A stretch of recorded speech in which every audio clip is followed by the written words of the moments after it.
Boa tarde, pessoal. Meu nome é William, sou mestrando na Universidade de Brasília em literatura. Eu vou apresentar esse trabalho intitulado A Construção da História sob a Perspectiva Fotográfica, Acaso do Destino de Paco Roca e as Fotografias de Guerra de Robert Capa e Antônio Campanha.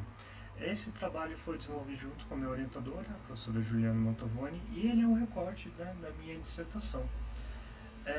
Então, os objetivos desse trabalho é discutir e entender os impactos da fotografia na sociedade, analisar como Roca vai recriar essa memória de um fato social, utilizando os elementos fotográficos na sua obra, e perceber como o diálogo entre foto e quadrinho vão reforçar o caráter gerador da narrativa, além de preservar os fatos como uma importante denúncia e construção histórica. Então, para isso, a gente começa a discutir os impactos da fotografia na sociedade. Desde o seu surgimento, em 1839, no início da guerra, a fotografia ela surge como uma forma de adaptar as imagens da sociedade tecnológica que ia surgindo.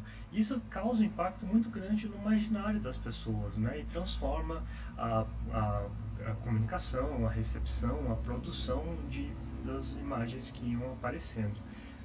E com isso, ela tem uma capacidade de atestar o real, ou seja, mostrar que o real ele realmente existiu.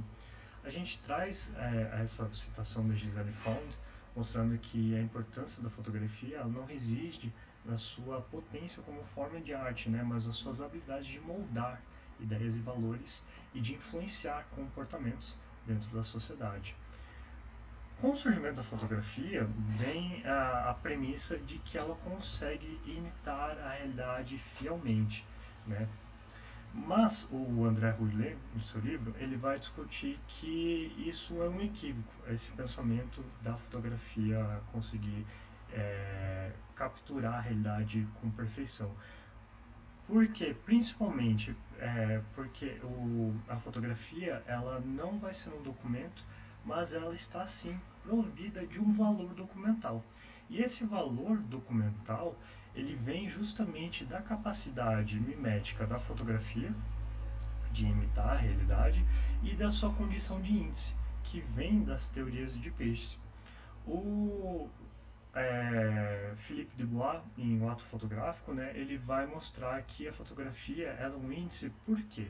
Para a fotografia existir, o objeto de qual ela tira foto, ele precisa existir, ele precisa ser único no mundo, a fotografia ela precisa apontar para aquele objeto e ela precisa atestar essa relação com a realidade. Com isso, com esse caráter documental que ela tem um valor de documentação histórica, porque ela vira um documento para comprovar a realidade da história. Porém, com isso, vem também a questão da manipulação das imagens, conforme novas guerras iam surgindo e os processos de globalização também, as pessoas começavam a saber sobre os acidentes não, mas as informações que iam acontecendo fora, longe das pessoas, não perto delas, mas em outros países, por exemplo. E aí os governos, eles começam a usar a fotografia, justamente a sua capacidade de cortar, de selecionar apenas o que precisava ser mostrado, ou queria ser mostrado, melhor, para as pessoas aceitarem ou para os governos não darem essa censura ou essa retaliação.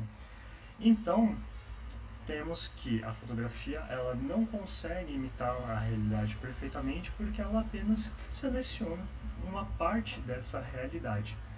O André Rouillet também vai discutir um pouco sobre a questão da fotografia documento em diferença com a fotografia expressão, mostrando que a fotografia documento é uma fotografia com mais caráter de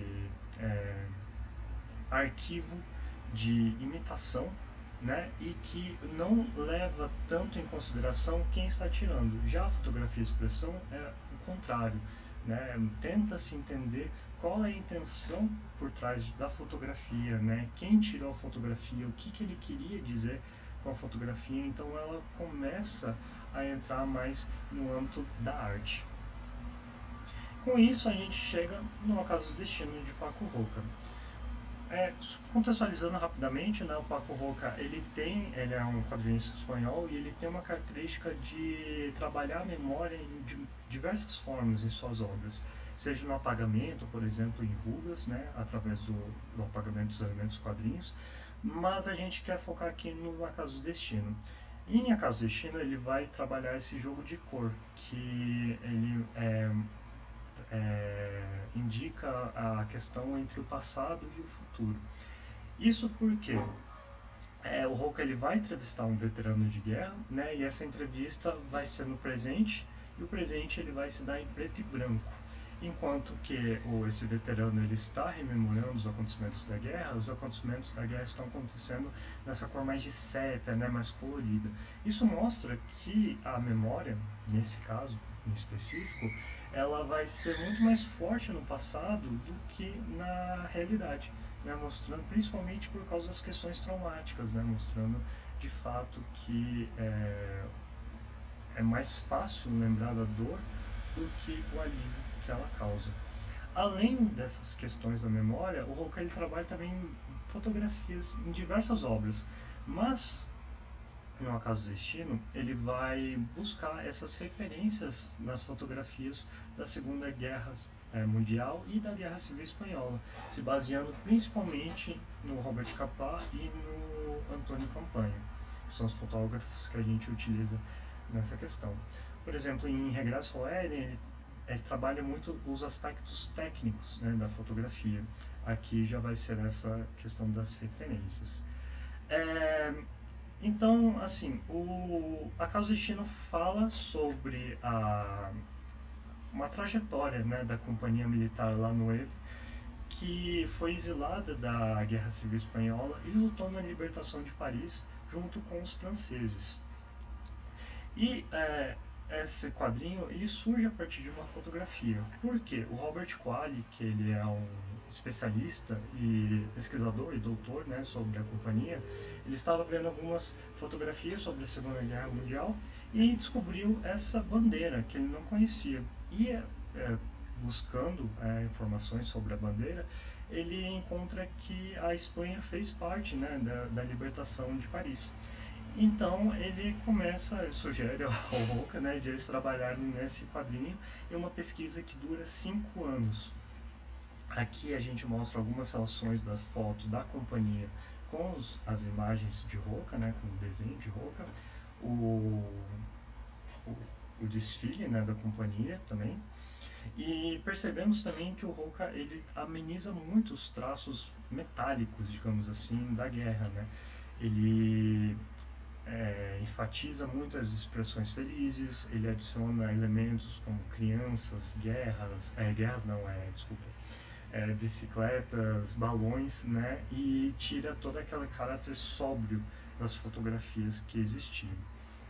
Então indagamos, se o quadrinho é baseado em fotografia, não teria Roca se baseado em outras fotografias de guerra também? E encontramos justamente em Robert Capa e Antônio Campanha algumas das referências.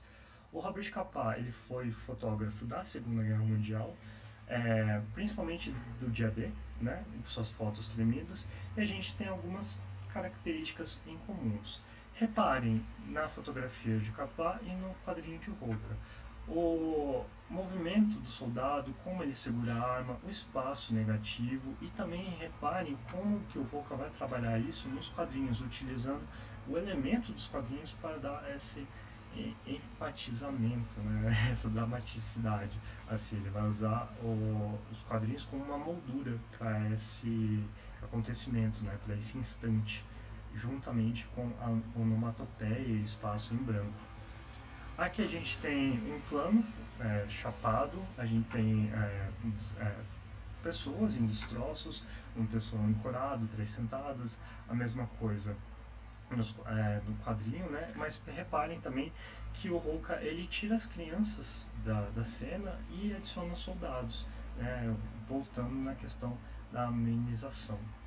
Aqui ele trabalha também alguns traços fisionômicos do general Leclerc, como o chapéu, as vestimentas, o traço do nariz, o queixo mais retangular, né? E aqui percebemos claramente isso no quadrinho, mas o Roca também ele muda o ângulo das pessoas para dar essa dramaticidade.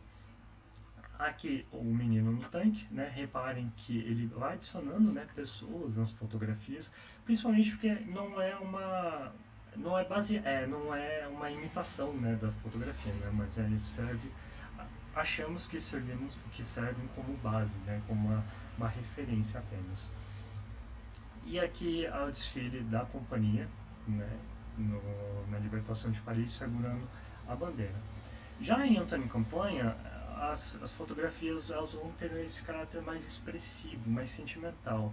O Campanha ele foi um fotógrafo da da Guerra Civil Espanhola em específico, né? Ele fotografou a ascensão e o declínio do Franco e ele se diferenciava de outros fotógrafos por conhecer o terreno que ele estava inserido. Então a gente tem essa mulher, né, em uma revolução. Reparem também no cabelo curto, no laço, no sorriso. Essa personagem também participa de uma revolução no quadrinho, né? Então a gente começa a ver esses elementos semelhantes. Reparem também no olhar desolado, né, dos refugiados, né, o olhar da mãe segurando o filho. E no quadrinho, como que ele é criado, né, o Roca consegue mudar o ângulo da pessoa e consegue enfatizar ainda mais esse olhar, né, esse olhar vazio que ele traz, que a moça traz consigo, né, esse olhar de, não é nem um desespero, né, mas é uma falta de esperança. Aqui outros refugiados sentados, reparem as vestimentas, né, a fileira deles, e o Roca também traz os elementos do quadrinho, né, como a onomatopeia, que é o soldado carregando a arma, né, e o que leva a imaginar o que vai acontecer depois, né, ou o que levou esse soldado a uma medida tão trágica como essa, né? Então essa leitura das fotografias e dos quadrinhos eles são de certa forma semelhantes. Então a gente conclui, né, que as fotografias elas não se esgotam, né, apenas nessa, mas existem outras, mas o tempo é curto para mostrar todas possível.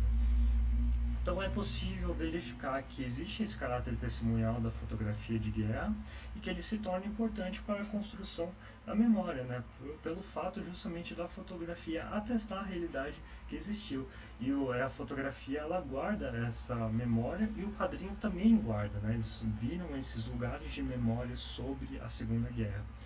E aí, com base nas teorias fotográficas, que o Roca também vai fazer o mesmo, né? Ele vai preservar, ele vai resistir esse fato histórico pela construção imagética da memória em sua obra. Então não é apenas uma documentação, né? Mas é uma perspectiva diferente da guerra, que não é tão real a ponto de ser apenas documentação e também não é tão ficcional ao ponto de ser especulação. E essa documentação, tanto no quadrinho quanto nas fotos, organizada em forma de narrativa imagética, convida a gente a sentir as experiências tanto das pessoas que viveram a guerra quanto dos parentes, né? Através desse registro fotográfico que ao mesmo tempo colabora na interpretação e no entendimento da história, né? Quais foram as consequências da guerra naquele contexto e nos dias de hoje. Essas são as referências que utilizamos e muito obrigado pela atenção.